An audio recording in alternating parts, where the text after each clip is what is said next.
Hello friends, welcome to industrial chemistry department. આપણું YouTube ચેનલમાં practical online જે કરાવવામાં આવે છે એમાં આપણી આ 5મી એક્સરસાઇઝ છે. આજે ઓલરેડી આપણે 4 એક્સરસાઇઝ છે એ કમ્પ્લીટ કરી નાખી છે અને એમાં સૌથી પહેલો પ્રેક્ટિકલ આપણે એસિટાઇલિન ફ્રોમ એનિલિન કર્યો હતો, પછી aspirin from salicylic acid, again methyl salicylate from salicylic acid અને બેન્ઝામિલાઇટ ફ્રોમ એનિલિન. આ 4 પ્રેક્ટિકલ જે છે એ આપણે બહુ સરસ રીતના ઓનલાઈન માધ્યમથી ભણ્યા છીએ, પણ પ્રેક્ટિકલી તમારે જ્યારે એક્ઝામ આવશે ત્યારે એ બધા જ પ્રેક્ટિકલ જે કર્યા હવે પછી કરીશું બધા પરફોર્મ કરવાના આવશે.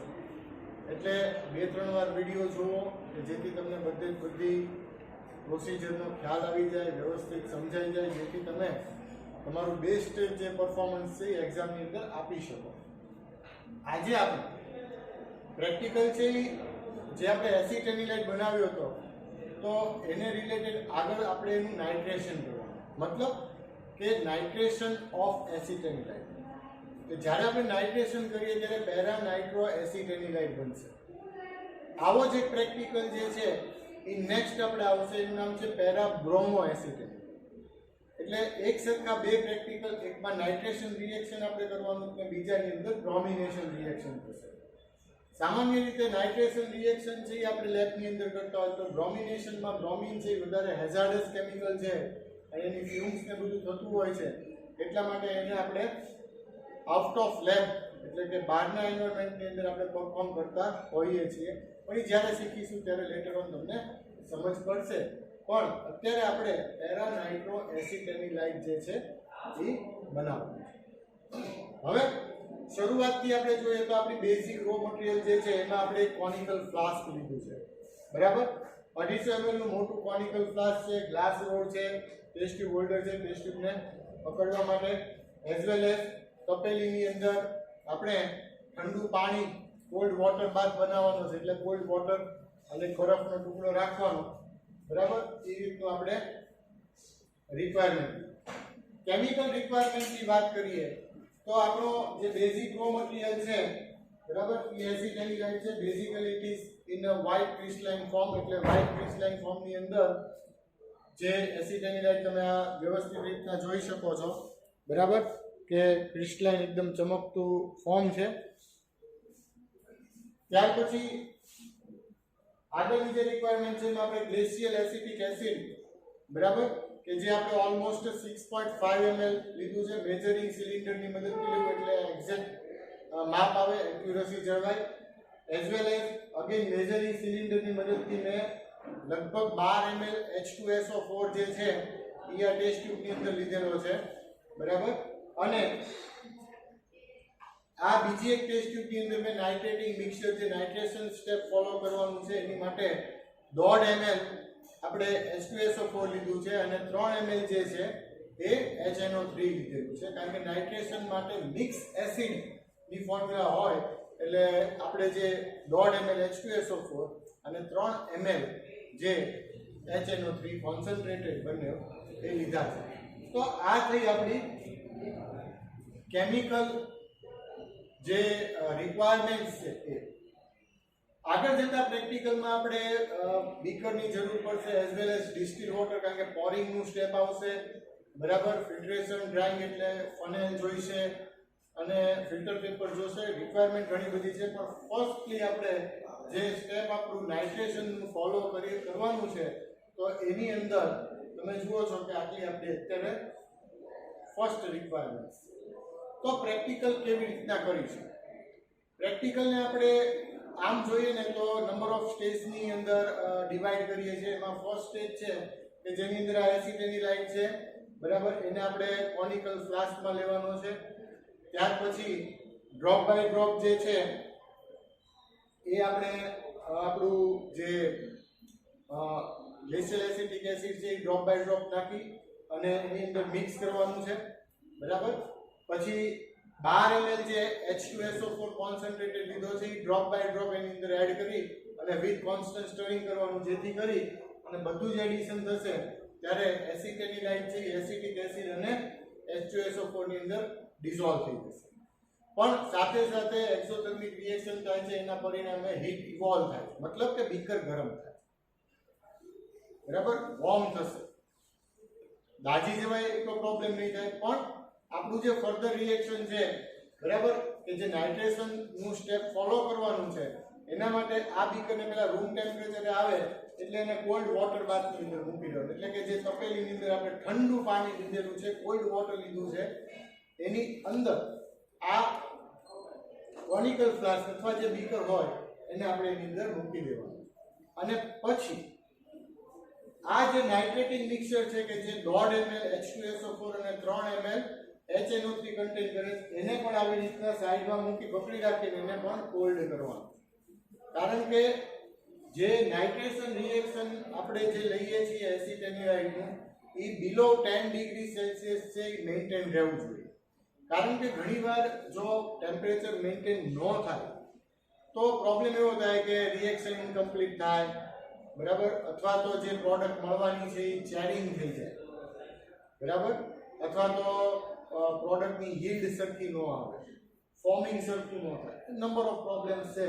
એ ટેમ્પરેચરને જે મેન્ટેન ન થાય, બરાબર, રિએક્શન ટાઈમ મેન્ટેન ન થાય તો પ્રોબ્લેમ્સ ફેસ કરવા પડે છે. એટલે આપણે બહુ સિમ્પલ મેનર અને બહુ સારી રીતે ડ્રોપ બાય ડ્રોપ એડિશન કરીએ તો કોઈ પ્રોબ્લેમ આવવાની સંભાવના રહેતી નથી. મતલબ કે ફરી એકવાર આની અંદર એસિટેનિલાઇટ લઈએ છીએ, એની અંદર આપણે drop by drop acetic acid આપણે નાખીએ છીએ, કમ્પ્લીટ એને સ્ટરિંગ આપીએ, ત્યારબાદ ડ્રોપ બાય ડ્રોપ એની અંદર H2SO4 નું એડિશન કરીએ છીએ. એ કમ્પ્લીટ આપણે એને વિથ સ્ટરિંગ એડિશન કરીએ એટલે એસિટેનિલાઇટ છે H2SO4 માં ડિસોલ્વ થઈ જશે.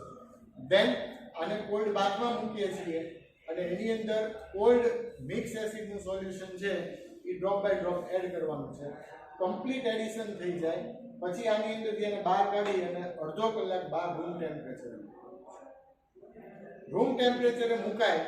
ત્યારબાદ રૂમ ટેમ્પરેચરે મુકાઈ જાય ત્યારબાદ આપણે પોરિંગનું સ્ટેપ કરવાનું, જે આપણે અગાઉ પણ પ્રેક્ટિકલ્સની અંદર ભણી ગયા છે. મતલબ કે આ જે સોલ્યુશન આપણને મળે છે એને આપણે ઓલમોસ્ટ 70 થી 80 ml કોલ્ડ વોટરની અંદર drop by drop with constant stirring આપણે એડિશન કરતા જઈએ એટલે precipitation of para nitro acetanilide form થશે. કમ્પ્લીટ એડિશન થઈ જાય, બરાબર, એટલે એને 5 મિનિટ સ્ટેબલ થવા દઈએ એન્ડ ધેન આફ્ટર એને ફિલ્ટર કરીએ, ડ્રાય કરીએ અને વેઇટ કરીએ અને એની કેલ્ક્યુલેશન છે આપણે સમજીએ. આ આપણો પ્રેક્ટિકલ. પણ હાઉ, કેવી રીતે આપણે એને પ્રેક્ટિકલી પરફોર્મ કરવાનું છે, બરાબર, એ આપણી સાથે યશ સર પણ જોડે પ્રેક્ટિકલમાં છે એટલે એ ફર્ધર આપણને સમજાવશે. હા, તો વિદ્યાર્થી મિત્રો, આપણે અગાઉ સમજ્યા પ્રમાણે સૌપ્રથમ કોનિકલ ફ્લાસ્કમાં આપણે એસિટેનિલાઇટ જે આપણો સોલિડ ફોર્મ છે એ એડ કરીશું.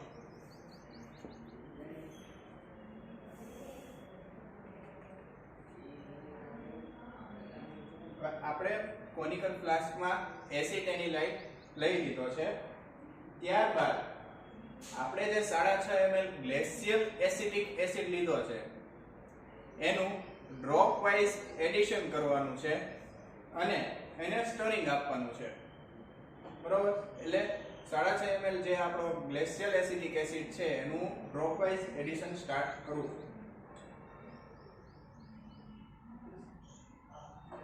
આપણે જે આમાં સ્ટરિંગ આપવાનું છે એ નોર્મલ આવી રીતના ફ્લાસ્કને રોટેશન આપીને સ્ટરિંગ આપવાનું છે.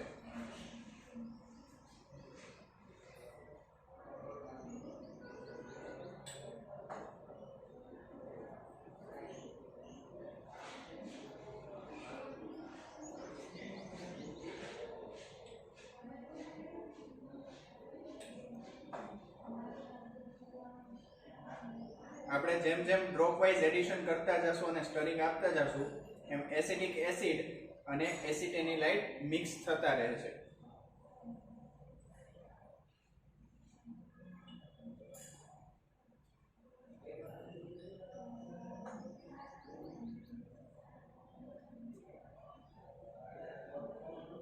આપણે આ ટોટલ પ્રેક્ટિકલ દરમિયાન કાળજી એ રાખવાની છે કે H2SO4 અને HNO3 ખૂબ જ જલદ હોય છે, બરોબર.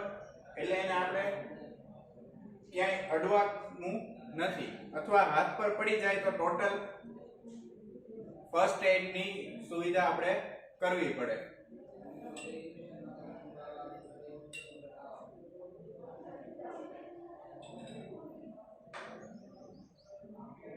અહીંયા તમે જોઈ શકો છો કે ટોટલી 6.5 ml જે આપણે એસિટિક એસિડ લીધું હતું એનું એડિશન થઈ ગયું છે, પણ એસિટેનિલાઇટ જે આપણો હતો એ હજી ડિઝોલ્વ નથી થયો.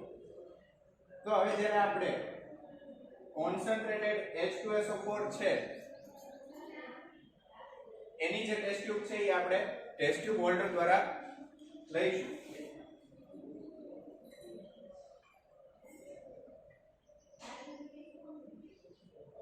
ટેસ્ટ ટ્યુબ હોલ્ડર દ્વારા આપણે એવી રીતના ટાઈટ કરવાનું છે કે એકદમ ટાઈટ કરવાનું, જેથી આ ટેસ્ટ ટ્યુબ મૂવ થાય નહીં, એડિશન વખતે આ હલે નહીં.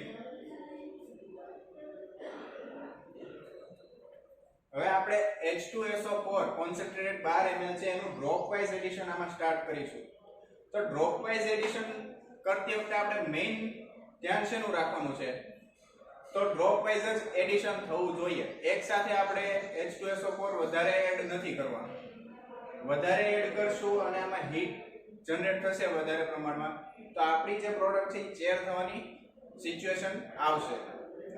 બીજું ધ્યાન શું રાખવાનું છે કે દરેક એડિશન પછી 2-4 ડ્રોપ્સ નાખ્યા પછી એને ગ્લાસ રોડ દ્વારા કોન્સ્ટન્ટ સ્ટરિંગ આપવાનું છે, જેથી મિક્સઅપ સારું થાય અને થ્રુ આઉટ ધ એડિશન આમાં હીટ જનરેટ થશે.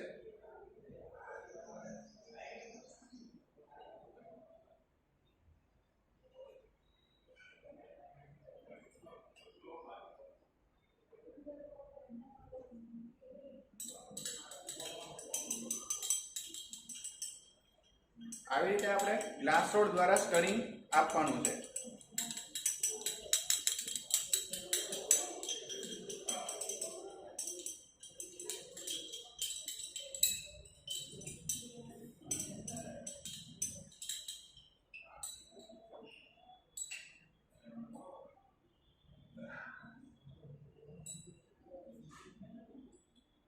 H2SO પર જલદ હોવાથી ખાસ ધ્યાન રાખવાનું છે કે ક્યાંય એના છાંટા ઉડે નહીં.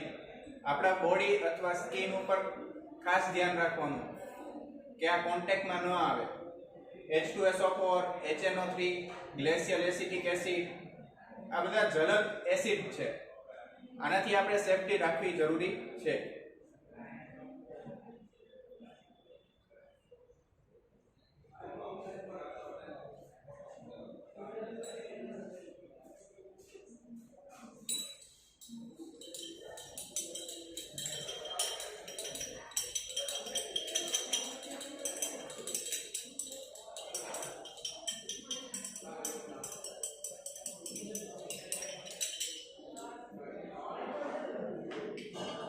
કોન્સન્ટ્રેટેડ H2SO4 આપણે જ્યારે એડ કરતા હોઈએ છીએ ત્યારે બહાર ક્યાંય વેસ્ટેજ ન જાય એનું ધ્યાન રાખવું હોય તો આપણે જે ગ્લાસ રોડ થી સ્ટરિંગ આપીએ છીએ તેના કિનારે ટેસ્ટ ટ્યુબ રાખીને ડ્રોપ્સ એડ કરવા.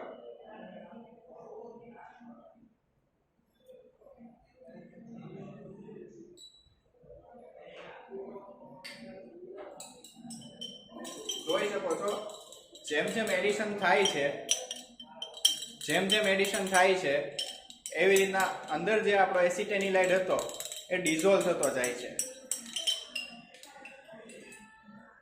અને હીટ પણ જનરેટ થઈ રહી છે, જે આપણે બોટમ પર ટચ કરતા આપણને ખબર પડે છે.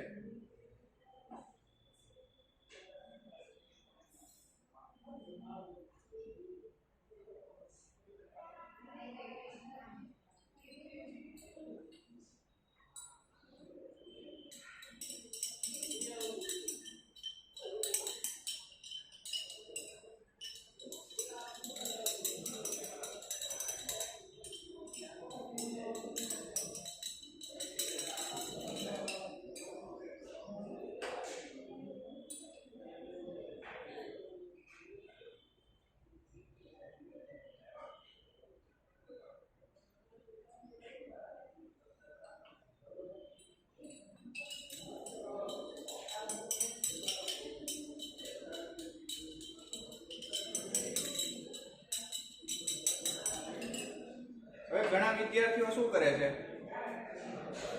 કે અહીંયાથી અમે કહીએ કે ડ્રોપ વાઇઝ એડિશન કરવાનું છે, પણ એ લોકોને એમ થાય ડ્રોપ વાઇઝ ની જગ્યાએ આપણે કન્ટિન્યુઅસ એડિશન કરી નાખીએ. કન્ટિન્યુઅસ એડિશન કરવામાં શું છે કે અમુક રિએક્શન ટેમ્પરેચર અથવા કન્ડિશન્સ જળવાય નહીં, જેના કારણે જે રિએક્શન થવાની હોય એ ઇનકમ્પ્લીટ રહે અથવા હીટ વધુ જનરેટ થઈ જાય. હીટ વધુ જનરેટ થઈ જાય જેથી પ્રોડક્ટ આપણી ડીકમ્પોઝ થઈ જાય અથવા ચેર થઈ જાય. ચેર થઈ જાય પ્રોડક્ટ અથવા ડીકમ્પોઝ થઈ જાય તો એ પ્રોડક્ટ આગળ પછી રિએક્ટ કરે નહીં, જેનાથી આપણો જે પ્રેક્ટિકલ છે એ ફેલ થાય છે. એટલે ખાસ ધ્યાન રાખવું, જ્યાં આપણે ડ્રોપ વાઇઝ એડિશન લખ્યું હોય ત્યાં આપણે ડ્રોપ વાઇઝ એડિશન કરવું જોઈએ. જ્યાં રેપિડ એડિશન કરવાનું કીધું હોય ત્યાં આપણે રેપિડ એડિશન કરવું જોઈએ. જ્યાં આપણને કીધું હોય કે વિગરસ સ્ટરિંગ જોઈએ છે ત્યાં એડિશન સાથે એકદમ સ્ટરિંગ કરવું જરૂરી બને છે. તો અહીંયા આપણે જે એડિશન વધ્યું છે બરોબર છે 6 ml જેવું આઈ ગેસ વધ્યું છે H2SO4, એનું એડિશન આપણે ડ્રોપ વાઇઝ કમ્પ્લીટ કરીશું.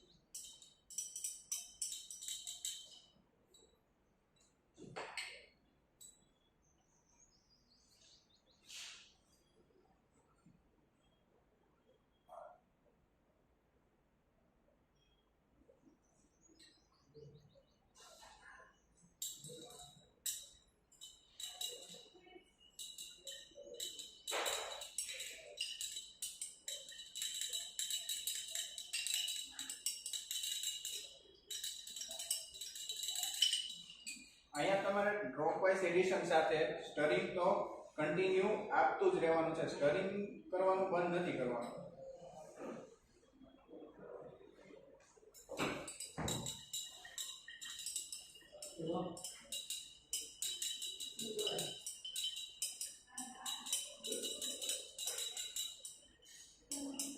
જોઈ શકો છો હું જે આપણો કોનિકલ ફ્લાસ્ક છે એને ક્રોસમાં રાખીને સ્ટરિંગ આપું છું, કારણ કે જો આપણે આમ રાખીએ તો કમ્પ્લીટ સ્ટરિંગ ન મળે.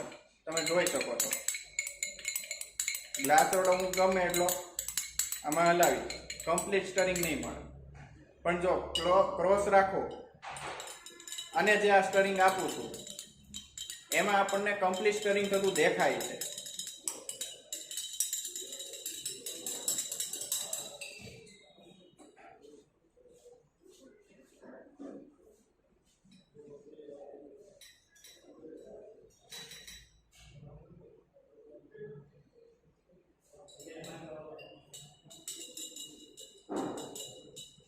હવે આમાં જોઈ શકો છો આપણે જે 12 ml કોન્સન્ટ્રેટેડ H2SO4 નું એડિશન કરવાનું હતું એ ડ્રોપ વાઇઝ એડિશન આપણે કમ્પ્લીટ કરી નાખ્યું છે.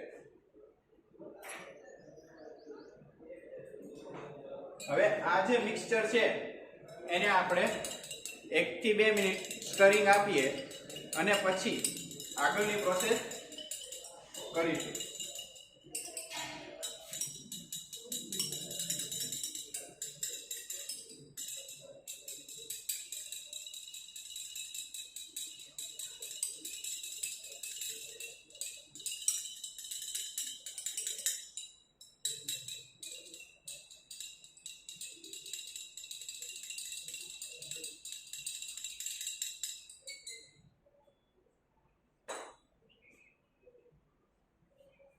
તો આપણે અત્યાર સુધી શું કર્યું, સૌથી પહેલા આપણે એસિટેનિલાઇટ ફ્લાસ્કમાં લીધો. કોનિકલ ફ્લાસ્કમાં લીધા બાદ આપણે 6.5 ml એસિટિક એસિડનું ડ્રોપ વાઇઝ એડિશન કર્યું વિથ સ્ટરિંગ. સ્ટરિંગ આપ્યા બાદ આપણે ડ્રોપ વાઇઝ H2SO4 નું એડિશન કર્યું. હવે એ એડિશન આપણું ટોટલી કમ્પ્લીટ થઈ ગયું છે અહીંયા, બરોબર. હવે આ એડિશન કમ્પ્લીટ થયા બાદ આપણે શું કરવાનું છે તો કે આપણું જે આ મિક્સચર છે એને કોલ્ડ વોટર અથવા આઈસ બાથમાં મૂકવાનું છે. આઈસ બાથમાં ક્યાં સુધી મૂકવાનું? જ્યાં સુધી એનું ટેમ્પરેચર ડિક્રીઝ થઈને 10 ડિગ્રી થી બિલો ના આવે.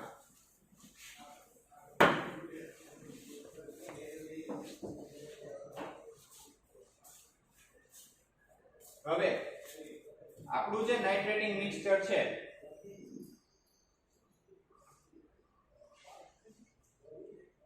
આ જે નાઇટ્રેટિંગ મિક્સચર છે એમાં 1.5 ml 1.5 ml H2SO4 અને 3 ml HNO3 છે, જેને આપણે આઈસ બાથમાં મૂકીશું. આઈસ બાથમાં આપણે ખાસ ધ્યાન રાખવાનું છે કે આ ટેસ્ટ ટ્યુબ છે એ પકડી રાખવાની છે, જેથી તે આડીઅવળી પડી ન જાય અને આપણું જે આઈસ છે એમાં એસિડ મિક્સ ન થઈ જાય.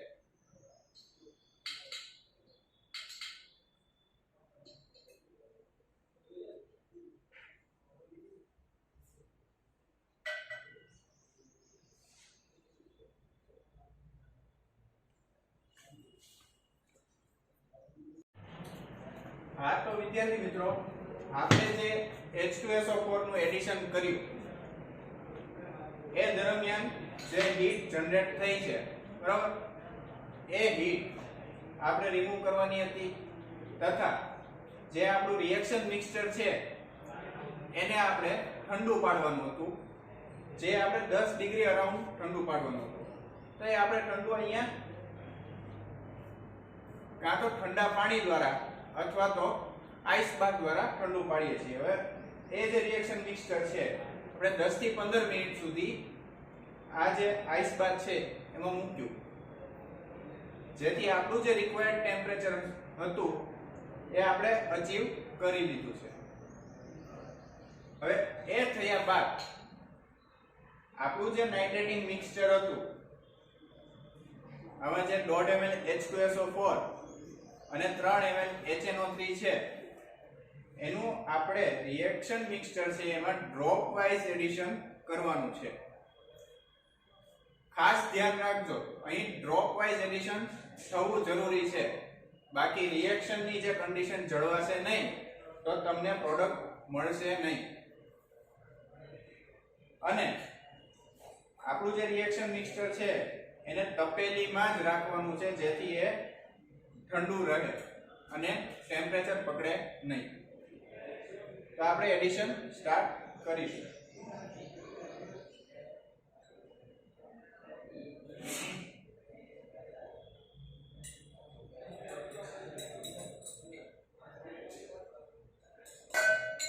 અહીં નાઇટ્રેશન ની જે રિએક્શન થાય છે એ દરમિયાન સ્ટરિંગ આપવું જરૂરી છે.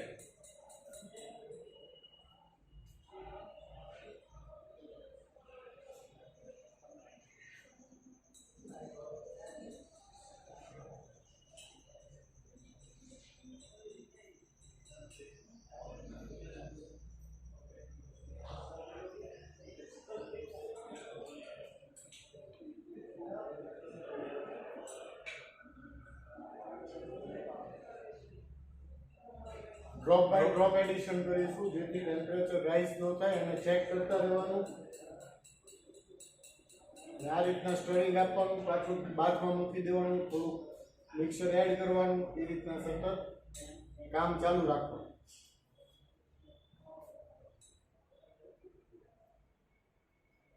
ડ્રોપ વાઇઝ એડિશન વખતે આપણે ગ્લાસ રોડ ને યુઝમાં લઈએ, જેથી આપણું એડિશન એક્યુરેટ થાય અને વધારે પ્રમાણમાં એડિશન ન થઈ જાય. આપણને લાગે કે ટેમ્પરેચર વધારે રાઇઝ થાય છે તો સ્ટરિંગ આપીને એને અંદર 1 મિનિટ સુધી રાખવાનું, જેથી ટેમ્પરેચર ડાઉન આવી જાય. એની પછી આપણે પાછું નાઇટ્રેટિંગ મિક્સચર એ ડ્રોપ વાઇઝ એડ કરવાનું.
નાઇટ્રેટિંગ મિક્સચરનું ડ્રોપ વાઇઝ એડિશન હતું એ કમ્પ્લીટ કરી નાખ્યું છે. હવે એની 1-2 મિનિટ સુધી આ રીતના સ્ટોરિંગ આપી અને રૂમ ટેમ્પરેચરે લગભગ અડધો કલાક એટલે હાફ એન અવર સુધી એને બહાર મૂકી દેવાનું છે. બરાબર. હવે એને આઈસ બાથમાં કે કોલ્ડ વોટર બાથમાં મૂકવાની જરૂર નથી. અડધો કલાક આપણે એને મૂકી રાખીએ અને ત્યારબાદ આ જે સોલ્યુશન છે એને એક મોટા બીકરની અંદર લગભગ 80 ml જેટલું એકદમ ઠંડુ ચીલ્ડ વોટર લેવાનું છે અને એની અંદર ડ્રોપ બાય ડ્રોપ આનું પોરિંગ કરવાનું, જેથી આપણને જે છે પેરા નાઇટ્રો એસિટેનિલાઇટના પ્રેસિપિટેશન મળશે. એટલે હવે આને આપણે હાફ એન અવર સુધી અહીંયા રૂમ ટેમ્પરેચર એટલે બહાર મૂકી દઈએ છીએ. હવે આપણે જો નોટિસ કરીએ તો જ્યારે આપણે H2SO4 નું એડિશન કર્યું ને ત્યારે જે આ રિએક્શન મિક્સચર છે એનો કલર એકદમ ક્લિયર હતો, બરોબર છે. અને જ્યારે આપણે નાઇટ્રેશન મિક્સચરનું એડિશન કમ્પ્લીટ કર્યું ત્યાં એનો કલર ચેન્જ થઈને યલોઇશ રિએક્શન મિક્સચર જેવો થઈ ગયો છે. અને થ્રુ આઉટ ધ પ્રેક્ટિકલ આપણે સેફટીનું ધ્યાન રાખવું જરૂરી છે. આ તમે નોટિસ કર્યું હશે કે મેં જ્યારે પણ H2SO4 નું એડિશન કર્યું છે, બરોબર, આ પ્રેક્ટિકલમાં કોન્સન્ટ્રેટેડ H2SO4 નો યુઝ આવે છે, જેને આપણે હાથે કે આપણા બોડી ઉપર ક્યાંય છાંટા ન ઉડે અથવા કે ટચમાં ન આવે એના માટે આપણે ટેસ્ટ ટ્યુબ હોલ્ડરનો યુઝ કર્યો હતો. ટેસ્ટ ટ્યુબ હોલ્ડરનો યુઝ કર્યા બાદ આપણે જ્યારે નાઇટ્રેટિંગ મિક્સચરનો પણ જ્યારે એડિશન કર્યું છે ત્યારે પણ આપણે ટેસ્ટ ટ્યુબ હોલ્ડરનો યુઝ કર્યો છે. એટલે ખાસ ધ્યાન રાખવું સેફટીનું, કારણ કે આ એસિડ બધા જલદ હોય છે. સો ફ્રેન્ડ્સ, આપણે નાઇટ્રેશન રિએક્શન થઈ ગયા પછી એને ઓલમોસ્ટ હાફ એન અવર સુધી રૂમ ટેમ્પરેચરે સ્ટેન્ડ બાયમાં મૂક્યું હતું અને હવે એનું આપણે પોરિંગનું સ્ટેપ જેમ ભૂતકાળમાં કરતા આવ્યા છીએ એ રીતના હવે આપણે બરફ અને પાણી એટલે કોલ્ડ વોટર પણ ચાલે, આપણે થોડોક બરફ નાખ્યો છે પણ એની અંદર આપણે આનું ડ્રોપ બાય ડ્રોપ એડિશન કરીએ એટલે પ્રેસિપિટેશન ઓફ પેરા નાઇટ્રો એસિટેનિલાઇટ છે એ ફોર્મ થશે અને એ જે પ્રેસિપિટેશન આવે છે એને આપણે ફિલ્ટર કરી અને ડ્રાય કરીશું, જે આપણી રૂટીન મેથડ છે એ જ પ્રમાણે, અને એનું વેઇટ કરી અને કેલ્ક્યુલેશન જે છે યસ સર તમને સમજાવશે. તો અત્યારે આપણે પોરિંગનું જે સ્ટેપ છે એને ફોલો કરીએ છીએ.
ક્લોકવાઇઝ એન્ટી ક્લોકવાઇઝ આપણે સ્ટરિંગ આપવાનું છે જેથી પ્રોપર સ્ટરિંગ થાય. ઇવન તો ગ્લાસ રોડ પણ આપણી પાસે છે એનાથી પણ આ રીતના તમે સ્ટરિંગ આપી શકો છો, પણ આપણે અંદર બરફ નાખેલો છે એટલે એ કાઇન્ડ ઓફ સ્ટરિંગ સારું થાય. તમે જો આવી રીતના પણ કરો તો, અધરવાઇઝ નહીં. બરફ ન હોય તો કોલ્ડ વોટરમાં એ રીતના સ્ટરિંગ નહીં કરવાનું, ગ્લાસ રોડનો જ યુઝ કરવાનો રહે.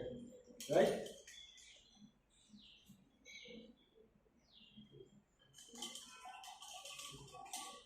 પ્રોડક્ટ તો આપણી બહુ સારી આવી છે. ફિલ્ટર કરીને આપણે એનું વેઇટ કરીશું એટલે ખ્યાલ આવે કે આપણે લગભગ કેટલા ગ્રામ છે એ થશે. લગભગ આ પ્રેક્ટિકલની અંદર 70 થી 80% વચ્ચે તો yield આવે છે. એની 6.66 ગ્રામ જે થિયોરિટિકલ યીલ્ડ છે, બરાબર. એટલે એના 70 થી 80% પકડીને ચાલો તો એ સારી બને.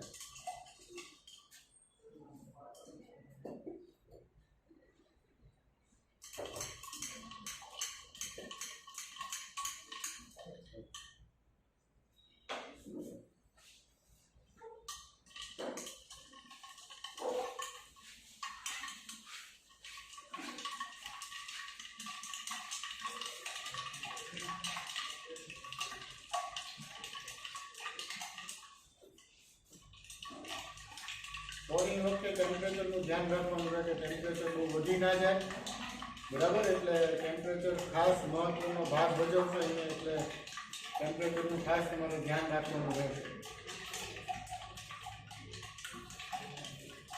બરફ ન હોય તો તોડાવી નાખવાનો.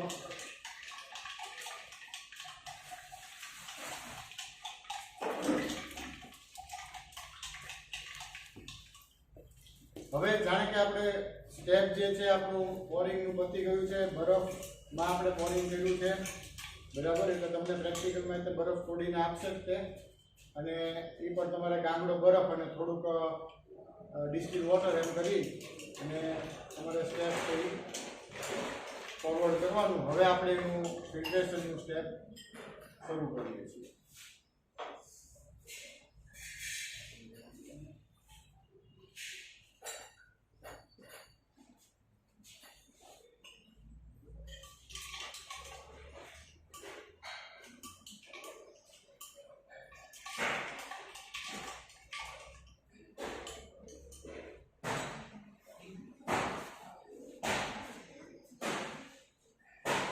જે રૂટીનમાં આપણે ફિલ્ટ્રેશન કરીએ છીએ એ પ્રમાણે આપણે ફિલ્ટ્રેશન છે સ્ટાર્ટ કર્યું.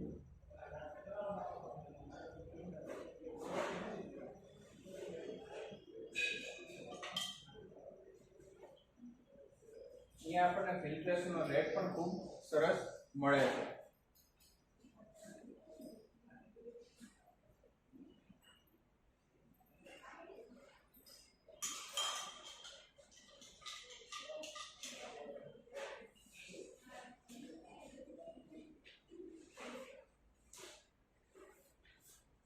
અમુક જ્યારે આપણે પ્રિપરેશન કરતા હોય, બરોબર છે, ત્યારે અમુક જે પીપીટીસ હોય ને એનો ફિલ્ટ્રેશન વખતે આપણને એનો રેટ ઘણો સ્લો મળતો હોય છે. એનું કારણ શું? તો કે આપણે જે ફિલ્ટર પેપર હોય, આ જે ફિલ્ટર પેપર છે એમાં ઝીણા ઝીણા પોર્સ આવેલા હોય છે. એ પ્રોડક્ટ એકદમ પાવડર ફોર્મ હોય, પીપીટીસ એકદમ પાવડર ફોર્મ હોય, એ આપણે જ્યારે ફિલ્ટર કરતા હોઈએ ત્યારે એને ફિલ્ટર પેપર ઉપર જ્યારે આપણે પોર કરીએ અને એ પોરિંગ દરમિયાન એના જે પાવડર પાર્ટિકલ્સ હોય એ ફિલ્ટર પેપરના જે પોર્સ આવ્યા હોય ને એને ઘણીવાર બ્લાઇન્ડ કરી નાખે. એટલે જે આપણું લિક્વિડ હોય એને નીકળવા માટે કોઈ વે ન મળે. એટલા માટે આપણો જે ફિલ્ટ્રેશનનો રેટ હોય એ ધીરો પડી જતો હોય છે. પણ અહીંયા આપણને ખૂબ જ સરસ રેટ મળે છે, જે આપણે જોઈ શકીએ છીએ.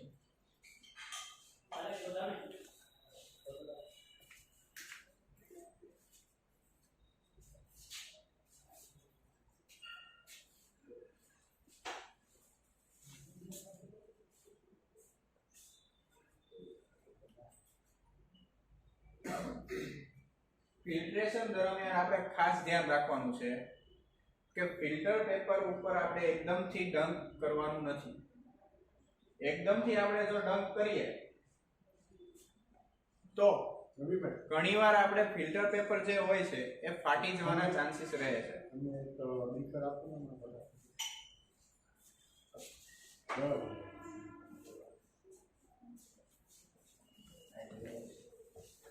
ફિલ્ટર પેપર ફાટી જાય એટલે પાછું તમારે સ્ટાર્ટિંગ થી સ્ટાર્ટ કરવું પડે. ફિલ્ટર પેપર આખું નવું સેટ કરવાનું અને એને ફિલ્ટર કરવાનું.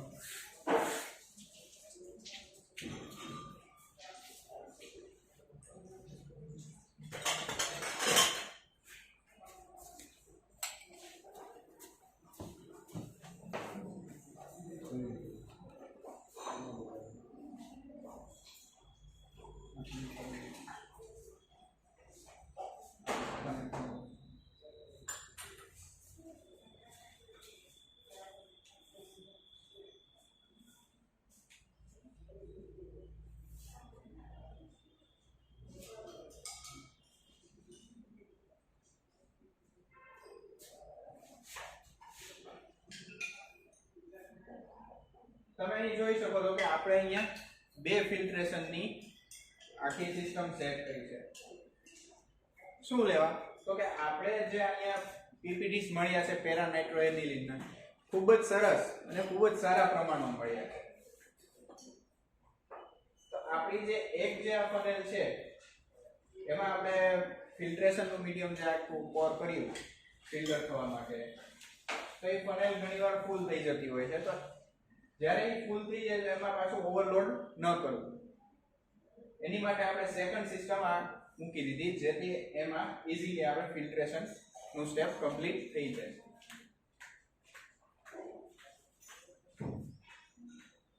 ફિલ્ટ્રેશન ની અંદર થોડો ઘણો ટાઈમ લાગતો હોય છે, એટલે એ ટાઈમને આપણે જે થાય એ તો દેવો જ પડે. અને પછી આ પતે એટલે જ આપણે ડ્રાઇંગનું સ્ટેપ થાય. અત્યારે આપણે ફિલ્ટ્રેશનને જે એનો ચોક્કસ સમય જોવે છે એ આપણે આપીએ છીએ, પછી તમને આગળ ડ્રાઇંગનું સ્ટેપ સમજાવીએ છીએ. રાઈટ?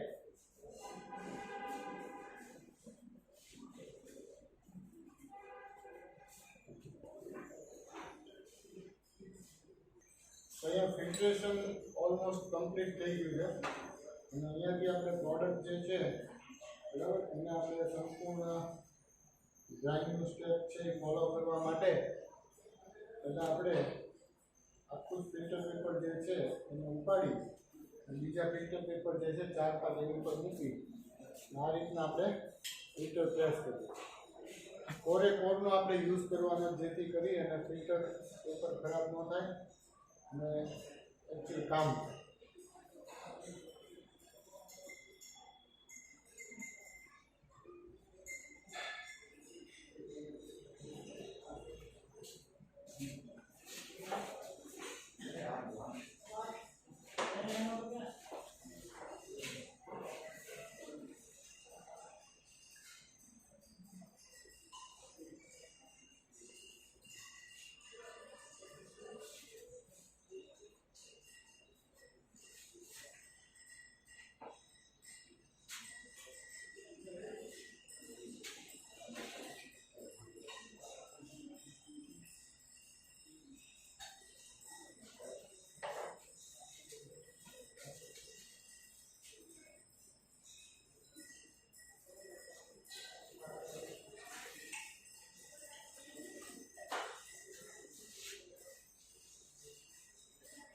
આ રીતના જુઓ છો કે મેઇન ફિલ્ટર પેપરને મેં કાઢી નાખ્યું છે, અને હવે બીજા ફિલ્ટર પેપર નવા લઈ અને આ જે કેક છે એને એમાં આપણે ટ્રાન્સફર કરીએ અને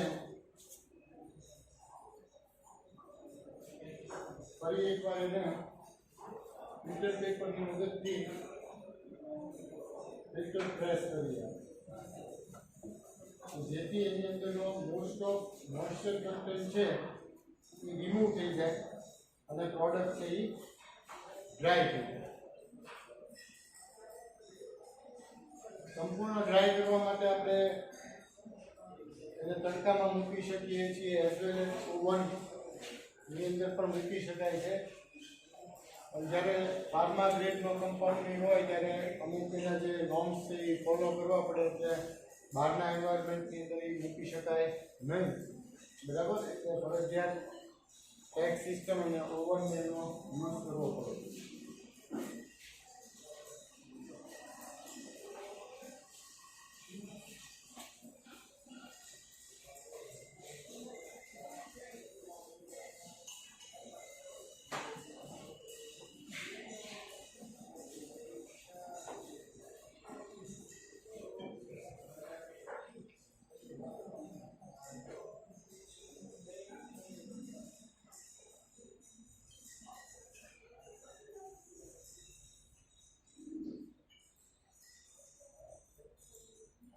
જુઓ છો કે ફિલ્ટર પેપરની એક એક કોર જે છે એનો યુઝ કરું છું, અને જે છે એ કેકને એકદમ બને એટલી આપણે પાવડર ફોર્મ થાય એવા પ્રયત્ન કરીએ છીએ.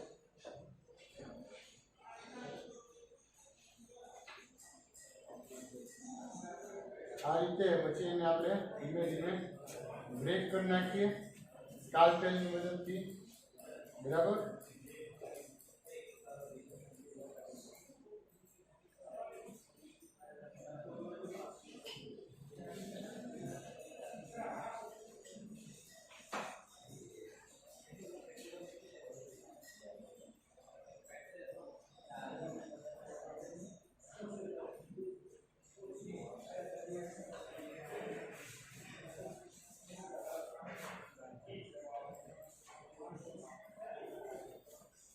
જરૂર પૂરતા પ્રિન્ટર પેપર વાપરવાના, વધારે પડતા નહીં. ખોટો બગાડ નથી કરવાનો.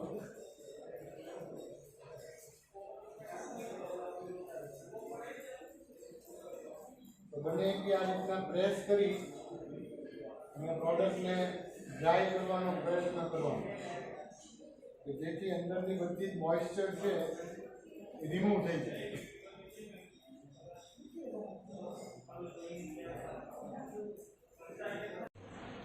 હા, તો વિદ્યાર્થી મિત્રો, આજનો જે આપણે પ્રેક્ટિકલ હતો બરાબર, એનો આપણે એમ જોઈએ તો to prepare para nitro acetanilide from acetanilide.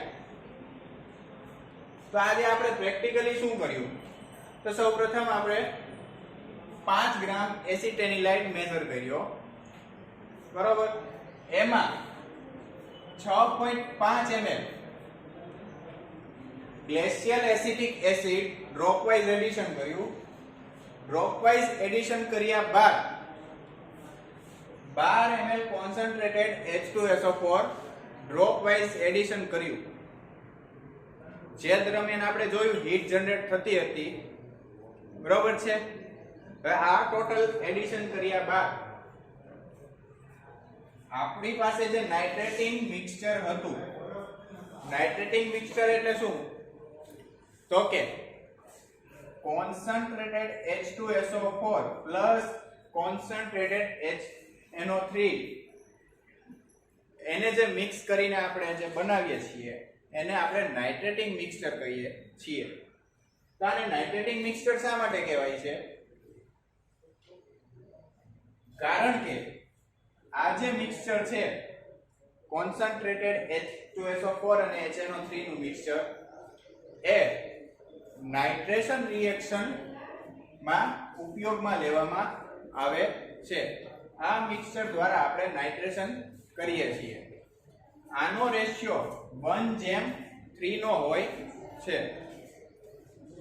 તો અહીંયા આપણે 1.5 ml જેટલું H2SO4 અને 3 ml જેટલું HNO3 લીધું છે અને એને આપણે મિક્સ કરી નાખ્યું. હવે મિક્સ કર્યા બાદ આપણે જે H2SO4 ના એડિશન બાદ જે રિએક્શન મિક્સચર આવેલું એને અને નાઇટ્રેટિક મિક્સચરને ઠંડા પાણીમાં અથવા તો બરફમાં રાખ્યા. 10 મિનિટ જેટલું આપણે એને બરફમાં રાખ્યા એટલે એનું ટેમ્પરેચર ડાઉન થયું. ડાઉન તો કેટલું? 10 ડિગ્રી સેલ્સિયસ જેટલું. આ ટેમ્પરેચર ડાઉન થાય બરાબર. ત્યારબાદ આપણે શું કર્યું? તો કે nitrating mixture dropwise reaction મિક્સચરમાં એડ કર્યું અને કન્ટિન્યુઅસ કરી નાખ્યું.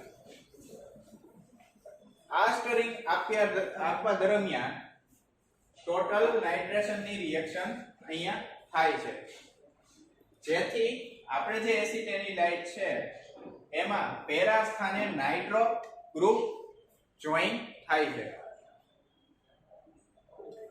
હવે આપણને જે રિએક્શન મિક્સચર મળ્યું યલોઇશ કલરનું આપણે જોયું કે આપણને મળ્યું છે. હવે એ રિએક્શન મિક્સચરને આપણે અડધી કલાક જેટલું રૂમ ટેમ્પરેચરે સ્ટેબલ થવા દીધું. અડધી કલાક સ્ટેબલ થયા બાદ એને આપણે કોલ્ડ વોટરમાં વિથ વિગરસ સ્ટરિંગ એડિશન કર્યું. એડિશન કરતા આપણને પેરા નાઇટ્રો એસિટેનીલાઇનના પીપીટી મળ્યા. આ પીપીટી મળ્યા એનું આપણે ફિલ્ટ્રેશન કર્યું. ફિલ્ટ્રેશન બાદ એને ડ્રાય ફોર્મમાં લાવ્યા, ડ્રાઇંગ કર્યું અને પાવડર ફોર્મમાં લાવ્યા. હવે જેનું આપણે વેઇટ કરીએ તો આપણને વેઇટ મળે છે પ્રેક્ટિકલ યીલ્ડ 5.15 ગ્રામ. બરોબર છે. તો હવે અહીંયા આપણી જે બેઝિક રિક્વાયરમેન્ટ છે એ છે acetanilide 5 gram, glacial acetic acid 6.5 ml, concentrated H2SO4 12 ml અને nitrating mixture concentrated H2SO4 HNO3 1.5 + 3 ml. હવે થિયોરેટિકલ યીલ્ડ આપણે 6.66 ગ્રામ મળે છે. તો એ આપણને કેવી રીતે મળે? થિયોરેટિકલ યીલ્ડ આપણે કઈ રીતે ગોતીએ? તો કે આપણે અહીંયા રિએક્શન જોઈ શકીએ છીએ. એસિટેનિલાઇડ નું નાઇટ્રેશન થતા અહીંયા નાઇટ્રેશન થાય છે, પેરા નાઇટ્રો એસિટેનિલાઇડ મળે. એસિટેનિલાઇડ 1 મોલ યુઝ થાય ત્યારે 1 મોલ પેરા નાઇટ્રો એસિટેનિલાઇડ આપણને ઓબ્ટેન થાય છે. તો અહીંયા એસિટેનિલાઇડ નું આપણે મોલેક્યુલર વેઇટ ફાઇન્ડ આઉટ કરીએ ને તો આપણને મળે 135 ગ્રામ પર મોલ. અને અહીંયા પેરા નાઇટ્રો એસિટેનિલાઇડ નું આપણે મોલેક્યુલર વેઇટ ફાઇન્ડ આઉટ કરીએ તો આપણને 180 ગ્રામ પર મોલ મળે છે. અહીંયા 1:1 ની રિએક્શન હોવાથી આપણે જ્યારે અહીંયા એસિટેનિલાઇડ 135 ગ્રામ યુઝ કરીએ ત્યારે પેરા નાઇટ્રો એસિટેનિલાઇડ 180 ગ્રામ મળે છે. તો આપણે અહીંયા 5 ગ્રામ લીધું છે પ્રેક્ટિકલી.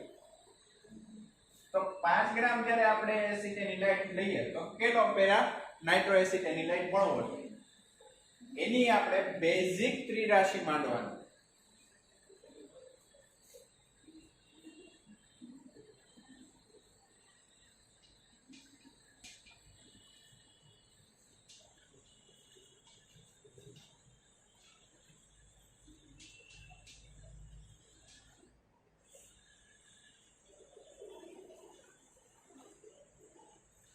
આ રીતની આપણે ત્રિરાશિ માંડીએ, બરોબર છે.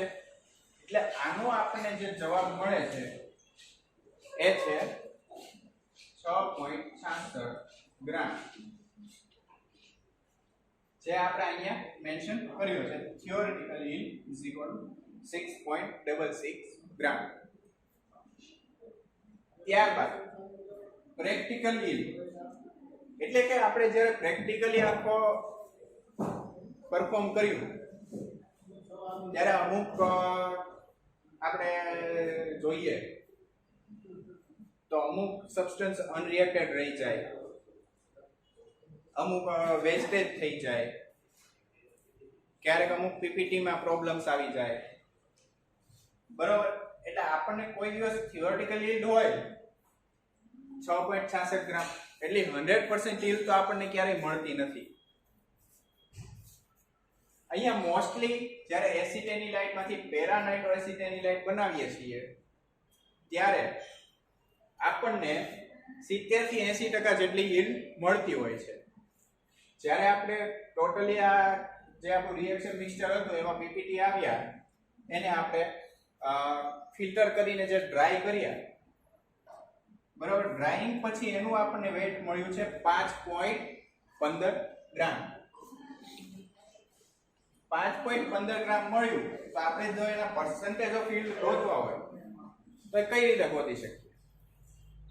તો પર્સન્ટેજ ઓફ યીલ્ડ બરાબર practical yield divide by theoretical yield into 100. તો આપણી પ્રેક્ટિકલ યીલ્ડ કેટલી છે? 5.15 ગ્રામ.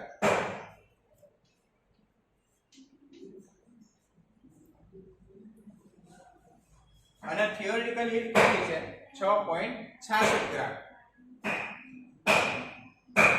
હવે ઇન્ટુ 100 આ જો કેલ્ક્યુલેશન આપણે કરીએ તો આપણને પર્સન્ટેજ ઓફ યીલ્ડ કેટલી મળે? 77.32%. તો મેં કહ્યું એ પ્રમાણે કે આપણે જ્યારે પ્રેક્ટિકલી આ રિએક્શન પરફોર્મ કરતા હોઈએ ત્યારે આપણને 100% તો ફીલ્ડ ક્યારેય મળતી નથી. આ જ્યારે આપણે લેબ લેવલે આ જે આપણે પરફોર્મ કરતા હોઈએ છીએ ત્યારે મોસ્ટલી 70 થી 80% આપણને યીલ્ડ મળતી હોય છે. 70 થી 80% યીલ્ડ મળતી હોય છે, બરોબર છે. આપણને અહીંયા જે 77% યીલ્ડ મળી એ આપણને ખૂબ જ સરસ યીલ્ડ મળી છે. તો આજે આપણે જે આ પ્રેક્ટિકલ કર્યો to prepare para nitro acetanilide from acetanilide, totally આપણો જે હતો, બરોબર, જેમાં આપણે શરૂઆતથી જે આપણે ગ્લાસ વેર જે જોતા હતા, રિક્વાયર્ડ ગ્લાસ વેર પ્લસ કેમિકલ રિક્વાયરમેન્ટ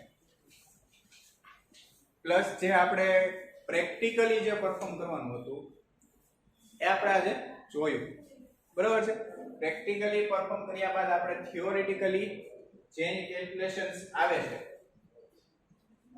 કે આપણે થિયોરેટિકલી કેવી રીતે ફાઇન્ડ કરી શકીએ, પછી પ્રેક્ટિકલી આપણને શું મળે છે અને પર્સન્ટેજ ઓફ ફીલ્ડ આપણને કેવી રીતે ગોતી શકીએ છે એ ટોટલી આપણે ફાઇન્ડ કર્યું. તો આજે આપણો આ જે પ્રેક્ટિકલ છે પેરા નાઇટ્રો એસિટેનિલાઇટ નો એ અહીં કમ્પ્લીટ થાય છે. Thank you.